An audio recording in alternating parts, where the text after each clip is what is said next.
เหตุการณ์โจรขึ้นเฮือนประชาชนในเวลากลางคืนและปุนทรัพย์ไปได้จำนวนมหาศาลแต่ว่ามาถึงปัจจุบันคดีก็ยังเงียบ Time to share D+ ผลิตภัณฑ์ปกป้องตับจากเครื่องดื่มแอลกอฮอล์สวัสดีท่านผู้ชมกลับมาพบกับรายการทำทูแซ่สำหรับพวกข่าวที่เราอยากจะนำเสนอในวันนี้ก็คือเกี่ยวข้องกับเรื่องของข่าวที่กำลังเป็นกระแสขึ้นมาอีกครั้งหนึ่งซึ่งว่าข่าวนี้ก็ออกมาได้หลายวันเติบเกือบ1 อาทิตย์แล้วตั้งแต่วันที่10 เดือน 10แต่ว่าก็เงียบไปนะเพราะว่าแฟนเพจใหญ่ๆเขาจะบ่ได้นำเสนอข่าวนี้เพราะว่ายังบ่มีการยั่งยืนเรื่องของคดีว่ามันเกิดขึ้นจริงหรือว่ามูลค่าความเสียหายเท่าใดจากทางการหรือว่าจากเพจที่แบบน่าเชื่อถือได้ซึ่งว่าข่าวนี้เนาะก็คือว่าอะไรออกมาตั้งแต่วันที่10เนาะก็คือมันอยากแปลกๆในหนึ่งข่าวมันเป็นข่าวใหญ่มูลค่าความเสียหายกระสูงแต่ว่าเพจใหญ่ๆเนี่ยเขาจะบ่ได้เอาลงและก็เจ้าหน้าที่ก็ยังบ่เห็นก็เลยว่ามัน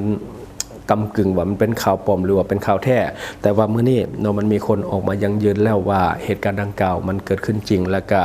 มีรายการทรัพย์สินที่ว่ามันเสียไปแล้วก็มูลค่าคร่าวๆที่ว่ามันเกิดขึ้นซึ่งหลายคนน่าจะได้เห็นเพราะว่าข่าวนี้มันค่อนข้างซาไปหน่อยนึงแล้วแต่ว่ามีคนออกมาโพสต์รายละเอียดก็เลยว่าข่าวนี้ก็ได้รับความสนใจแล้วก็กลับมาโพสต์ในโซเชียลของเราอีกครั้งหนึ่งซึ่งว่าผู้ที่กลับมาโพสต์ชี้แจงเรื่องของเหตุการณ์ที่เกิดขึ้นก็คือ Facebook ชื่อน้ำทิพย์จินตนา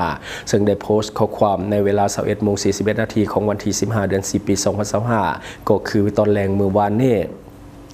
เนื้อในของโพสต์ดังกล่าวได้เขียนว่าก่อนอื่นข้าพเจ้าขอชี้แจงเหตุการณ์โจรขึ้นเฮือนในวันที่10 เดือน 10 ปี 2025ในเวลา 7 โมงแลงหาเวลา 12 โมงกลางคืนสถานที่เกิดเหตุตัวจริงโบเมนบ้านขออภัยแมนบ้านน้องเนียงเมืองไซเซธานครหลวงเวียงจันทร์โบเมนบ้านพระขาวอย่างที่เป็นข่าวในมือที่ผ่านมานับแต่มือเกิดเหตุฮอดปัจจุบันยังบ่สามารถที่จะจับคนหายได้เกี่ยวกับหลายคนว่าเป็นข่าวปลอมนั่นโบเมนก็คือเรื่องที่อันนี้มันเป็นเรื่องจริงเรื่องมีอยู่ว่าเจ้าของบ้านแมนบ่ได้อยู่เฮือนมีแต่ยาม2 คนและก็แม่บ้าน1 คนในขณะที่เกิดเหตุมีโจรได้ใช้คันไดปีนเข้าทางหลังบ้านโดยอาศัยมุมที่มันมืดของบ้านและก็ได้ใช้คันได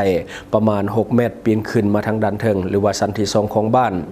โจรทั้งหมดเนาะที่ว่าขึ้นไปแม่น7 คนแต่ว่าอยู่ลุ่มมันมืดบ่ฮู้ว่ามีจักคนที่มานำกันใช้เวลาในการงัดแงะเนาะแม่นอยู่ประมาณ7 ชั่วโมงก็เอาเข้าไปก็คือตั้งแต่7 โมงแลง52 โมงกลางคืนหรือว่าเที่ยงคืนมูลค่าความเสียหายตัวจริงแม่นมีคำแทงและก็หูประพันธ์ซึ่งว่าเป็นของแม่และก็ของเจ้าของบ้านจำนวนรวมกันแม่น200 กับ5 บาท5 บาทคำและก็มีโมงโรเล็กซ์เดโทนาเยโรโก1 หน่วยแล้วก็จะมีฮับรัดบิ๊กแบงไดมอนด์เนาะซึ่งว่าเป็นโมงคือกันก็คือจำนวน1 หน่วยแล้วก็มีคาเทียไดมอนด์ซึ่งว่าเป็นโมงของผู้หญิงอีก1 หน่วยซึ่งว่ามีเงินสดอีกที่ว่าเป็นเงิน$78,000และก็กระเป๋าชาแนลที่เป็นคลาสสิกสีครีม1 หน่วยแล้วก็กระเป๋าที่1 หน่วยแล้วก็มีเงินกีบที่ว่าเป็นเงินใหม่ๆ8 ล้านกีบเงินดงจำนวน14 ล้าน3 แสนดงแล้วก็เงินหยวน 3,000 หยวนแล้วก็พระองค์เสียงควางเนื้อคำ3 องค์สายแอลท้องนาค18 บาท 1 เซนและก็ใบบินซื้อคำต่างๆฉะนั้นข้าพเจ้าขอชี้แจงเกี่ยวกับหลายคนที่ว่าแม่นข่าวปลอมเพื่ออยากเตือนให้ทางไลน์มีสติและก็บ่ควรที่จะเก็บทรัพย์สินที่ว่ามีค่าไว้บ้านหลายเกินไปสำหรับคนที่ว่าฮู้เบาะแสเรื่องของเงินรางวัลเนาะแม่นให้จำนวน100 ล้านกีบและก็ทางเจ้าหน้าที่เพิ่นก็ได้ซุ่มใส่เต็มที่เกี่ยวกับเรื่องของการนำจับคนให้รูปแบบเข้าไปรูปภาพต่างๆนกเฮาก็บ่สามารถที่จะเปิดเผยได้เพราะว่ายังอยู่ในขั้นตอนของการสืบสวนสอบสวนของเจ้าหน้าที่ขอขอบใจเนาะอันนี้ก็คือในที่ว่าเพิ่นได้โพสต์ลงในโลกโซเชียลซึ่งหลายคนน่าจะได้เห็นเพราะว่าตอนนี้กลับมาเป็นข่าวอีกครั้งหนึ่งเพราะว่าก่อนหน้านี้หลายคนประเมินว่าเป็นข่าวปลอมเนื่องจากว่าบ่มีเพจใหญ่หรือว่าเจ้าหน้าที่ออกมายังยืนเกี่ยวกับข่าวดังกล่าวแต่ว่าตอนนี้ก็คือเจ้าของเฮือนเพิ่นได้ออกมายังยืนและก็เฮ็ดให้ข่าวนี้ได้กลับมาเป็นกระแสอีกครั้งหนึ่งแล้วก็ได้รับความสนใจจากสังคมหลายสมควรเนาะซึ่งว่านี่ก็คือการสูญเสียทรัพย์สินที่ว่ามูลค่ามหาศาลเนาะซึ่งว่าตอนนี้สิตีมูลค่าแบบเต็ม 100% นี่ยังบ่ได้เทื่อเนาะเพราะว่าเฉพาะแต่คำอย่างเดียวเนาะคำที่เป็นคำหูประพันธ์และก็คำแทงที่ว่าเก็บไว้อยู่ในตู้เซฟรวมกันเนาะก็คือ200 กับ 5 บาทคำเนาะอันนี้ก็คือเป็นทรัพย์สินที่มหาศาลเนาะราคาคำวันนี้ก็คือ 45,779,000 กีบต่อ1 บาทเนาะอันนี้ก็คือราคาคำในมื้อนี้ก็เอามาคูณกันก็จะตกอยู่ประมาณ 9,384,695,000 กีบเนาะอันนี้ก็คือมูลค่าเฉพาะแต่ทองคำอย่างเดียวและต่อมาก็จะมีโมงโรเล็กเดโทนาเยโรโกเนาะอันนี้ก็คือเป็นโมงรูเนาะซึ่งว่าราคากับมหาศาลอยู่ก็คือราคาที่เราไปสอกมาหน้าเว็บอาจจะไม่ได้ต้อง 100% เนาะเพราะว่าแต่ละเว็บมันก็จะแตกต่างกันเล็กน้อยแต่ว่าคร่าวๆแล้วมันจะอยู่ราคาประมาณนี้ก็คือสำหรับโรเล็กเดโทนาเยโรโกเนาะก็จะอยู่ประมาณ 55,932 ดอลลาร์เนาะอันนี้คือดอลลาร์ลองตีเบิงได้ Fortuner คันหนึ่งละหรือว่า Livo คันหนึ่งละเฉพาะแต่โมงโดยเดียว 55,932 ดอลลาร์ซึ่งว่าตีเป็นเงินกีบตามอัตราแลกเปลี่ยนของมื้อนี้โดยธนาคารสีแดงของมื้อนี้ก็คือจะตกอยู่ที่1ตื้อหรือว่า 1,000 ล้านเนาะก็คือ 1,204 ล้าน 439,688 กีบอันนี้คือมูลค่าโตจริงที่ว่าตีเป็นเงินกีบลาวสำหรับอัตราแลกเปลี่ยนในมื้อนี้ก็คือมหาศาลและเฉพาะแต่คำกับโมงหน่อยเดียวตัวนี้บัดนี้เฮามาเบิ่งอีก Hybrid Big Bang Diamond เนาะตัวนี้ก็ราคานี่ก็จะบ่ได้ตรง 100% เนาะแต่ว่าก็จะใกล้เคียงเพราะว่าแต่ละหน้าเว็บมันก็จะบ่คือกันโมงมันเป็นรุ่นเก่าเนี่ยมันก็จะหาราคายากหน่อยนึงซึ่งว่าตัวที่เป็น Hybrid Big Bang Diamond เนาะก็จะตกอยู่ประมาณ 1,146ขออภัย468 ดอลลาร์เนาะอันนี้ก็คือมูลค่าตัวจริง 11,468 ดอลลาร์อันนี้ก็คือสำหรับ Hybrid Big Bang Diamond เนาะซึ่งว่าเป็นโมงของผู้หญิงถ้าว่าตีเป็นเงินกีบในมื้อนี้ก็จะตกอยู่ประมาณ 246,996,770 กีบอันนี้ก็คือมูลค่าตัวจริงสำหรับอัตราแลกเปลี่ยนในมื้อนี้และต่อมาก็จะเป็น Cartier Santos 100 Diamond เนาะก็คือเป็นโมงผู้หญิงคือกันราคาหน้าเว็บที่เฮาหาได้เนาะซึ่งว่ามันออกมาดนละสำหรับมองด้วยนี่ก็คือราคาก็จะหายากน้อยนึงแต่ว่ามันก็จะใกล้เคียงมันจะบ่ได้ตรง 100% เนาะเพราะว่าเวลามาลาวกันจะมีภาษีมีค่าเดินทางมาแน่เนาะก็เลยว่าจะเฮ็ดให้มันสูงกว่านี้แต่ว่าราคาหน้าเว็บอยู่ต่างประเทศก็จะตกที่ 15,000 ดอลลาร์สหรัฐเนาะซึ่งว่าตีเป็นเงินกีบลาวอัตราแลกเปลี่ยนมื้อนี้ก็จะตกที่323ล้านและก็ 10,000 กีบเนาะอันก็คือราคาสำหรับตัว Cartier Santos 100 Diamond เนาะซึ่งว่าตัวนี้ก็จะเป็นโมงของผู้หญิงและบัดนี้เฮามารวมกันเฉพาะแต่4อย่างเป็นทองคำและก็โรเล็กและก็คาร์เทียและก็แบรนด์หนึ่งก็คือ Hybrid เนาะซึ่งว่าราคารวมๆกันก็จะตกอยู่ที่ 11,159 ล้าน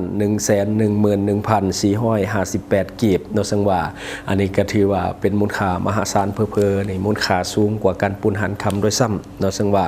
หันคำที่เคยเป็นเหตุในช่วงที่ผ่านมาบางทีมูลค่ายังบ่ได้สูงสำนี้ซ้ำเราถือว่ามหาศ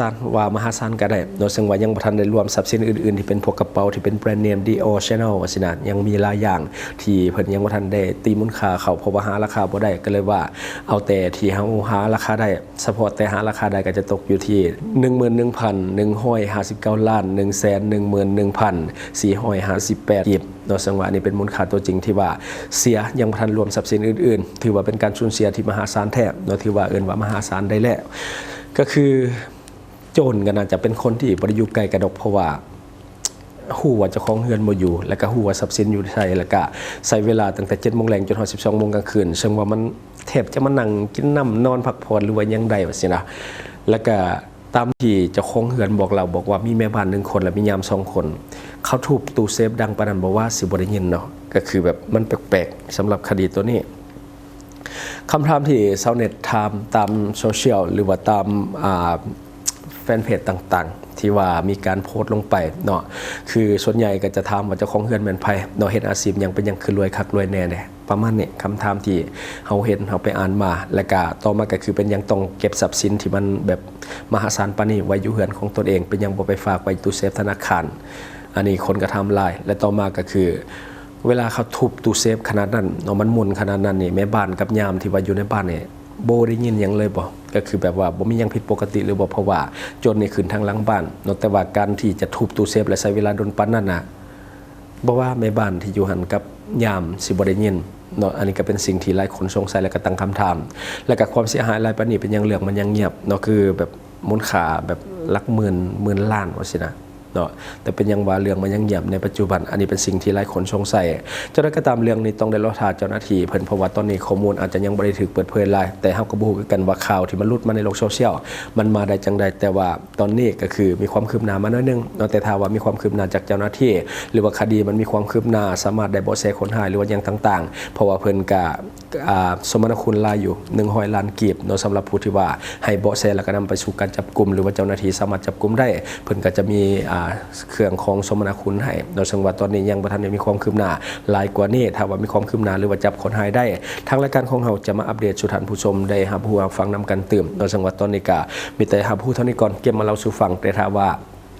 ข่าวมันออกมาอีกช่วงใหม่เราก็จะนำเสนอเติมซึ่งว่าอันนี้ก็ถือว่าเป็นคดีใหญ่ที่หลายคนก็น่าจะติดตามและก็ให้ความสนใจคือกันแต่ว่าเพจใหญ่ยังบ่เห็นเถื่อยังบ่มีการรายงานเถื่อถ้าว่ามีการรายงานแล้วก็มีความคืบหน้าจะอัปเดตอย่างแน่นอนเพราะว่าคดีมันใหญ่เนาะอันนี้ก็คือสิ่งที่เราเก็บมาเล่าสู่ฟังหวังว่าท่านจะได้รับสาระดีๆสำหรับท่านที่ว่าเบิ่งรายการเราอยู่คิดเห็นจะได้กับสิ่งที่ว่านำเสนอไปก็อย่าลืมฝากไว้ภายใต้คอมเมนต์ของเราเลยข้าพเจ้าจะเข้าไปอ่านด้วยตนเองขอขอบใจบริษัทเพชรสุขมิไซเจริญทรัพย์จำกัดผู้เดียวบริการก่อสร้างครบวงจรหับสำรวจพื้นที่ก่อสร้างและให้คำปรึกษาโครงการหับออกแบบโครงการต่างๆทั้งแบบ 2D และ 3D การบริการคิดไล่และการประเมินโครงการก่อสร้างหับเป็นที่ปรึกษาโครงการก่อสร้างต่างๆสำหรับท่านใดที่สนใจอยากใช้บริการกับบริษัทเพชรสุขมิไซเจริญทรัพย์จำกัดผู้เดียวสามารถติดต่อที่เบอร์ 02055662255 หรือ 02077776451 หรือท่านจะเข้าไปเบิ่งผลงานที่ผ่านมาของบริษัทพวกเราได้ที่แฟนเพจบริษัท PSMC จำกัดอยู่เมืองลาวใช้แต่เงินกีบลาวและส่งเสริมผลิตภัณฑ์ภายในเพื่อลดพรการนำเข้าสินค้าและแก้ปัญหาเงินตา Subscribe for more video.